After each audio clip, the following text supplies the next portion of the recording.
What's up sa atin lahat mga boss. At ngayong araw na to hindi tayo mag-update ng ating mga alagang isda, kundi ang gagawin natin is manonood tayo ng mga pared dito sa ating barangay.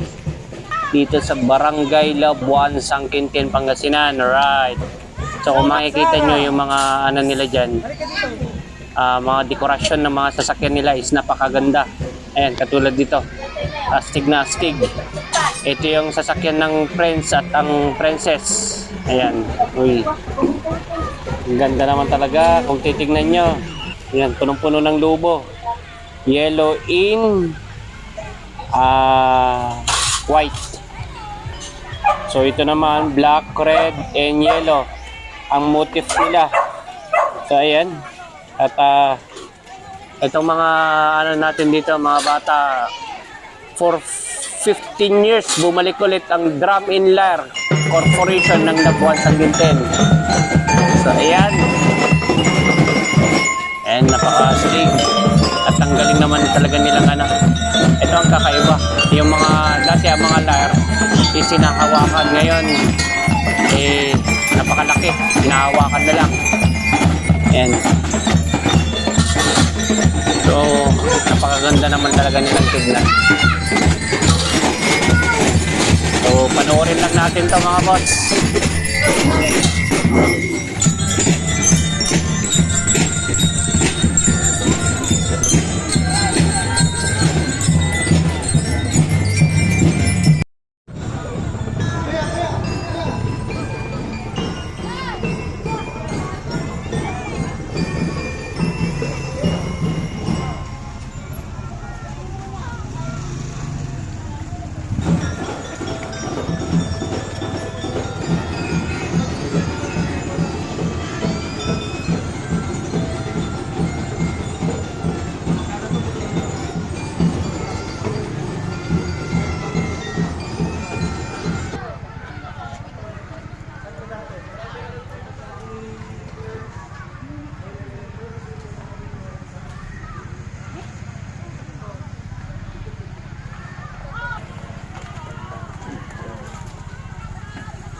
Abante na! Abante!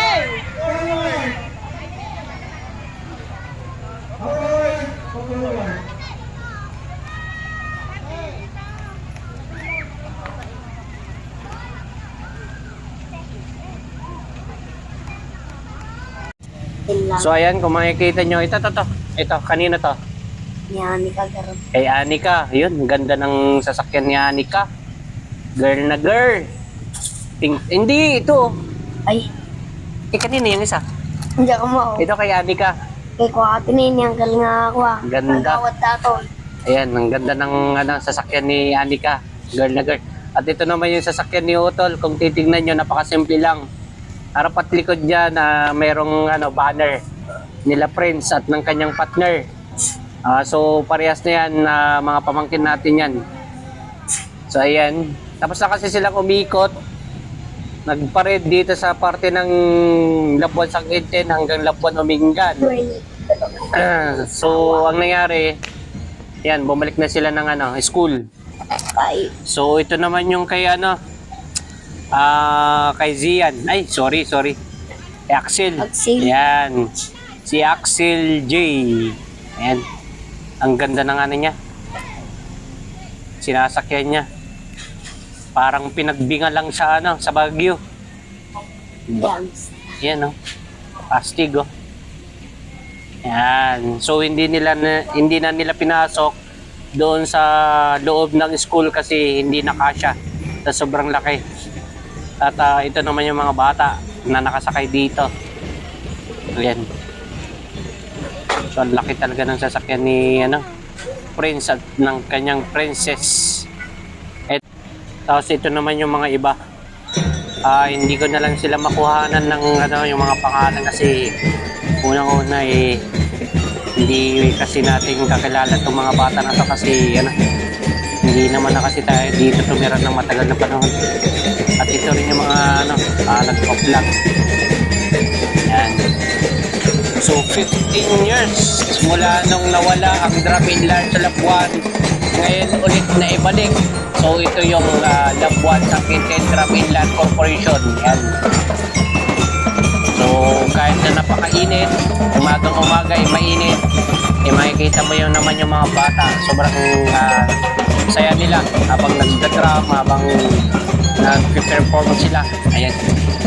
Bali maya-maya, ang gagawin naman nila is mag-exhibition ng mga to. Exhibition ba tawag doon?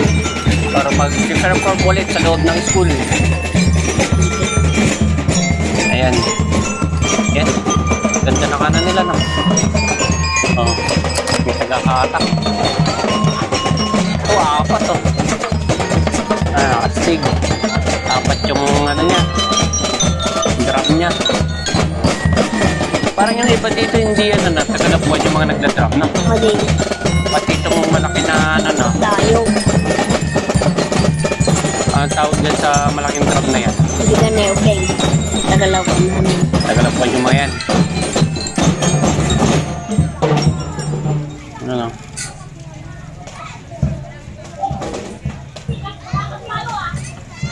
Yung mga festival ng Labuan Elementary School. So ayan, dito na yung mga Drop-in Land na. At nagpe-perform na sila sa loob ng school. Ayan. So panoorin lang natin sa mga boss. At pagpasensya nyo na at hindi ang in-upload natin or blinag natin is yung about sa fish. Kundi mag-relax naman tayo kahit pa paano. Diba, Sol? When. So, when, meaning to say, panalo, when.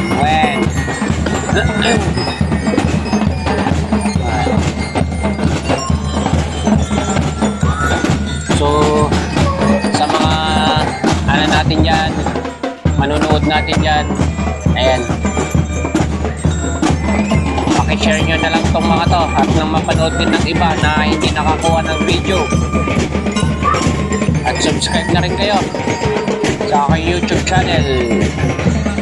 Maraming salamat. Hanggang sa muli. Paalam!